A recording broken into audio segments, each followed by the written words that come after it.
Hi, I'm Amy Porter. Some of you know me as a flutist and a classical musician, others as a professor, and some of you know me as a publisher and arranger. I'm a stepmom, I'm a business owner, and I'm the founder of a couple of nonprofits, and this is my podcast. My core mission as an entrepreneur is to appreciate what I have around me, and then I try and see as clearly as possible how I can help. So let's talk, let's share information, let's laugh and sometimes cry over the things that we have to work through in life and in music, in business and family and relationships. Come on into my Porter Flute pod.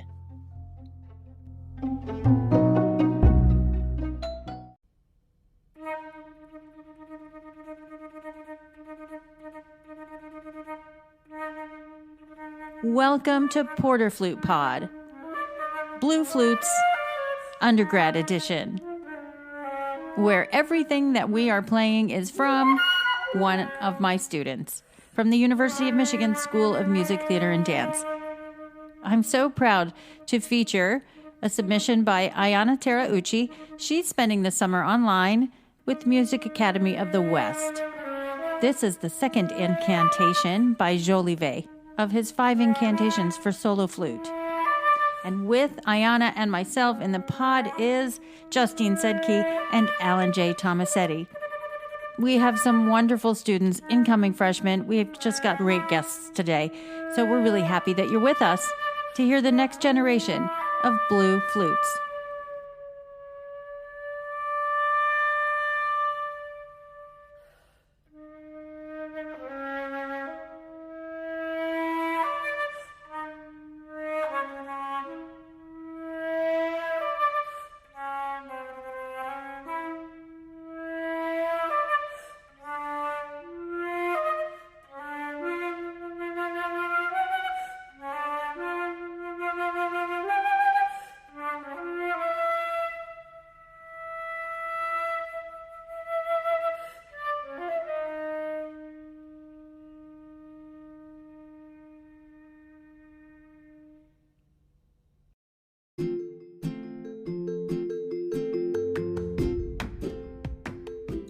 I had the privilege of teaching Ayana as well as Kelli Daugherty in their high school years. So why would they choose the University of Michigan? Let's hear why. Why would you want to come to the University of Michigan for an undergrad and stay with the same teacher? I mean, I definitely knew that there were so many other things that I could still learn from you, and there were so many other things that I needed and wanted to work on, especially with you. And so that was definitely one of the biggest reason, actually, for enrolling at the University of Michigan for my undergrad. And I'm very glad that I did. I'll be going to the Colburn School of Music for my master's in the fall.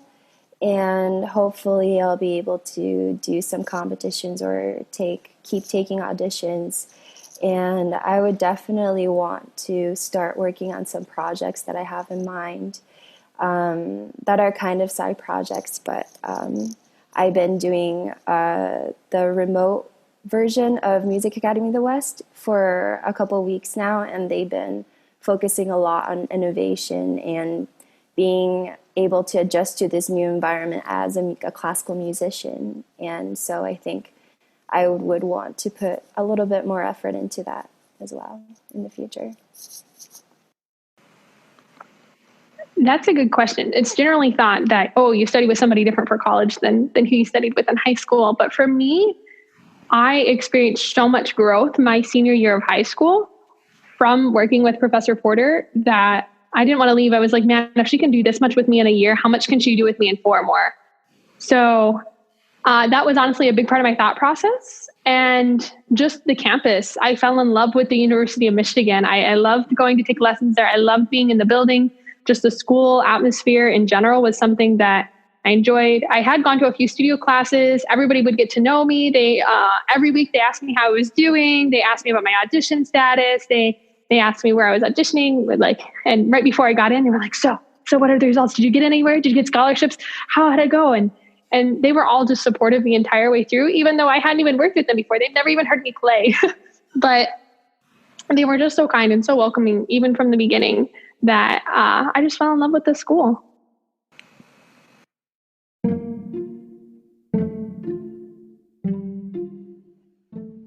In this new world of teaching and learning, I really can appreciate a positive attitude. So I'm super excited to feature some of the incoming students. Meet Alexis, Leo, and Adria. They're going to talk about their future and what that actually means and the repertoire they're excited about. I can't wait to meet them. Just knowing exactly what I want in like the far future. Just knowing that like hard work and motivation is the only thing that can get me there and help with great teachers. I think one of the biggest things, if you know you want to go into music right now, find a teacher that will help you with all the college stuff and guide you, because that really helped me. My teacher, she's got this very gentle, loving, like peaceful presence about her. And she's just so present when you talk to her. And I think I really admired that about her. So I kind of went on this journey of inner peace. I had so much tension, and I still am working on that a lot. Yeah, I'm super excited. I've always sort of during high school, I started taking more like director of music roles in my musical theater classes and band classes, and just loved it and loved working with people and being able to learn from them as much as they can learn from me, sort of thing. So I'm really excited to work on the Hungarian Pastoral Fantasy, the Poulenc Sonata. I also have Undine by Reinecke. I'm excited for those. And also Density 21.5. That also came in the mail. Start working on that. And for orchestral excerpts, I'm interested in working on some of the Beethoven Leonore excerpts, because I've never done those before, but I saw it on the flute studio list. It's one of the important ones. I'd also like to go over classical symphony again, the beginning especially, like with the really soft high notes and making it sound pretty. The private lessons I think are really exciting just because I just need some structure now. Like I kind of bounced around for a long time, like taking little things from different teachers, and I just want to have structure and have like a clear path of improvement. And I'm just really excited about that and working with you. And I'm also I just am excited to play with other people. I think I don't get to do that as much here, like especially chamber music. I don't have very many like ways to do that, but I love being in orchestra, and I love learning from other people and just like learning about their lives and everything. So I think that'll be really fun, even though it'll be a bit different, but we'll make the most of it. We will, absolutely. The Copeland, and I would really love to revisit that. I think it just has so much that I wasn't really able to access at the age that I played it in terms of musicality. Of course, there are like the big pieces that everyone wants to play. Iber, I would love to be able to play that. I'm not quite there. And yeah, I really love Bach, so probably more of that, but yeah.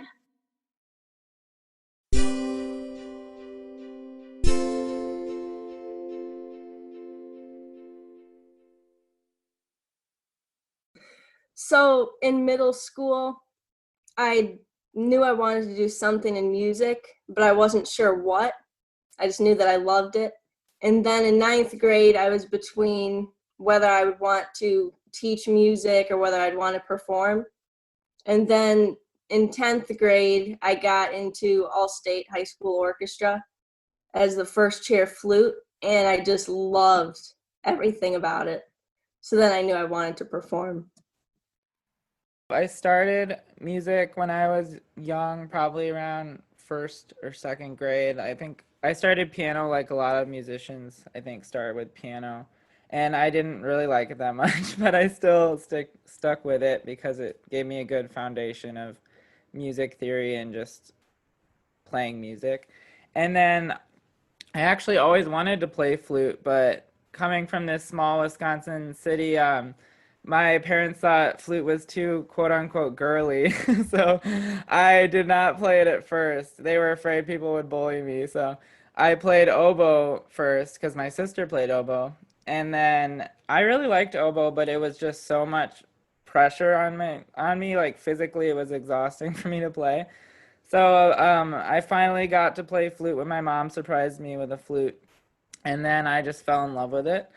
And then I also learned clarinet a few years later for Fiddler on the Roof. I was in the pit orchestra, so that was fun. So I really loved all the woodwinds, but I started to really focus on flute kind of junior and senior year because I knew I would have to do all the auditions and stand out. And so I started focusing on it more.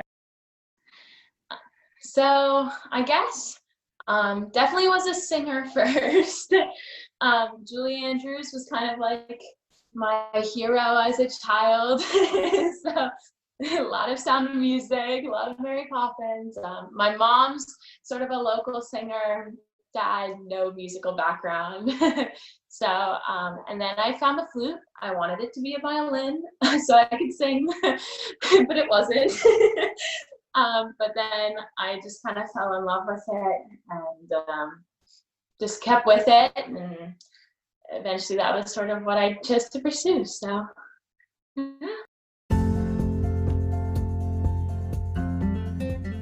Every year, the University of Michigan School of Music, Theater, and Dance has the great pleasure of identifying a rising senior who has a combination of artistic and academic accomplishments that merit receiving the Presser Scholar Award from the Theodore Presser Foundation. This award is given to a single student each year, selected by a combination of musical and academic merit. Kelli Daugherty's GPA in a demanding dual degree program in performance and music theory equally impressed the selection committee. As a result, Kelli Daugherty won the $4,000 prize for her accomplishments. We spoke with her earlier today, and here's Kelli playing an assignment I gave to her. You have to learn the entire first flute part to the scherzo from the Midsummer Night's Dream of Felix Mendelssohn.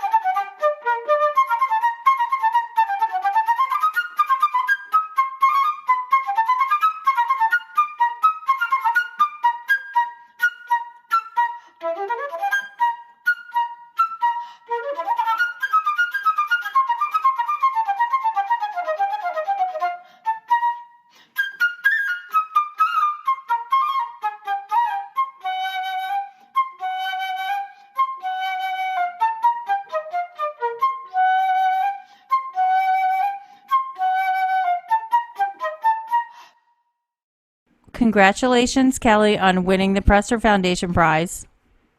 Thank you so much. Tell us a bit about your preparation for it. Was it a surprise? It was absolutely a surprise. I honestly didn't know the award existed. But I've always just tried to do my best in school and do my best in performance. And then the teachers who knew about it did the rest of the work. Going into my freshman year, I took a theory placement test, and I tested out of the first month of the incoming freshman theory course, which I think is interesting because I've never actually taken a music theory course before. I'm all self-taught, did all my own research on music theory.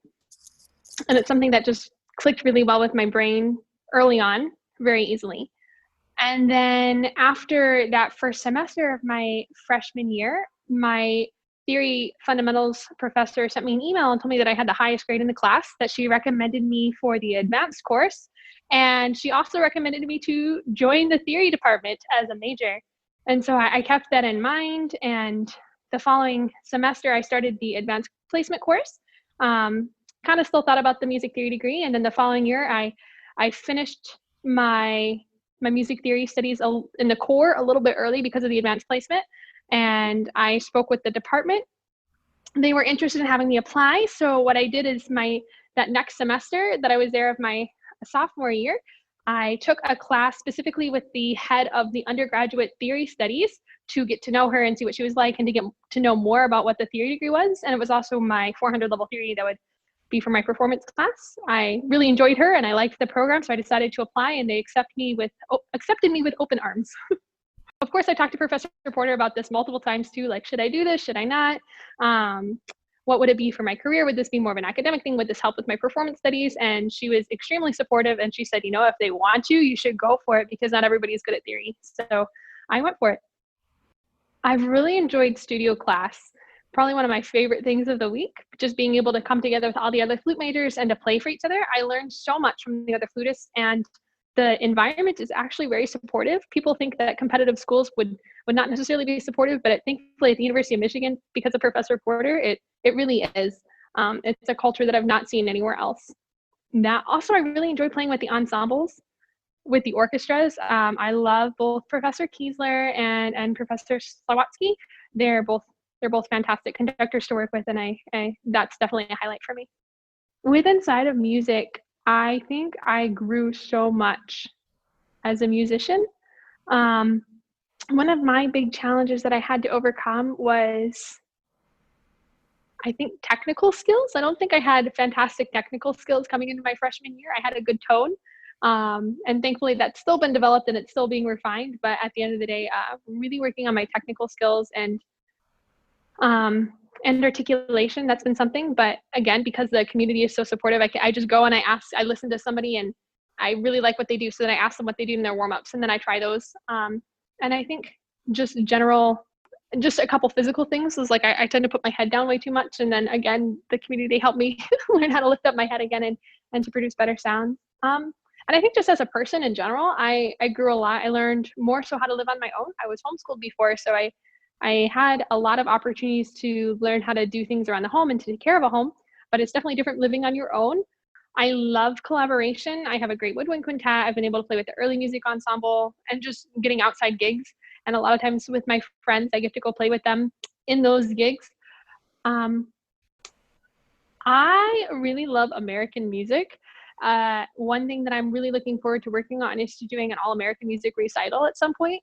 Particularly, I love Aaron Copland's duo for flute and piano. That was the first piece that I started working on last year, I should say. And I absolutely fell in love with it. I also started doing more extended technique pieces this year. So I did Ballet Coleman's Danza de la Mariposa, which again, I love. And even just some staples that I've known for a long time. I love the Franck Sonata, originally for violin, Wilson Concerto, Mozart Andante. I love all those pieces very much. I think what really makes our culture stand out is constructive criticism. And the reason why I say constructive is because they always do things that are going to make you better. I've heard so many negative stories about studios, how they go against each other, how they're so competitive. And at the end of the day, what I preach about at the Michigan Flute Studio is that everybody just wants everybody else to play better. Even before we do the ensemble auditions to get placed, we still talk to each other. We're like, hey, how'd you do? We're wishing you all the best. And it's very much the culture of, yes, we want to get into the upper ensemble. We want to get into the upper ensemble for our own merit. We don't want it to happen because somebody else played poorly. And because we believe that the weakest link in our studio needs to be lifted up the highest.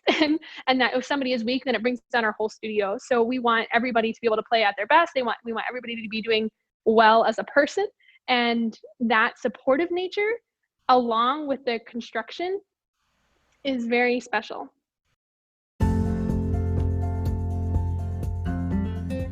I'd like to come back to Ayana for her advice to the incoming freshmen of what it's like to balance coursework with performance. And we'll end the podcast with her incredible performance of Lowell Lieberman's Concerto for Flute and Orchestra. So I think at the University of Michigan, there are so many resources and opportunities that they offer you that it can get a little bit overwhelming. And if you don't limit yourself, or if you're not aware of yourself, then you might take on way too much than you can actually handle. And that might mean that you might not be able to get a lot of the content that you might be able to get out of if you take on too much. And so I think being able to figure out what resources the university offered and then trying to prioritize what I wanted to get out of my experience there was definitely a key point in trying to balance the curriculum and the performance part. How did you feel playing the concerto? Oh my God, it was amazing. Very scary, but I really loved the whole process and being able to learn a lot from it, and just being able to play a whole concerto, especially the Lieberman concerto, when it sounds so different with the piano and when you're playing it with an orchestra, was such a tremendous experience for me that I think it made me want to do it again and even more so.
What an incredible semester and what an incredible year.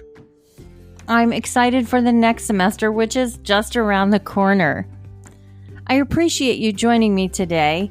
I hope you'll join me next time when we have our friend cast. And on my friend cast is the incredible Delaney West. She has over 20 years of project management, remote leadership, product development, and helping people and companies with their creative ideas. You can find me at amyporter.com or porterflute.com for students. On Facebook, I'm Amy Porter Flutist, and on Instagram, Twitter, and YouTube, I'm Porter Flute. Thanks for being here.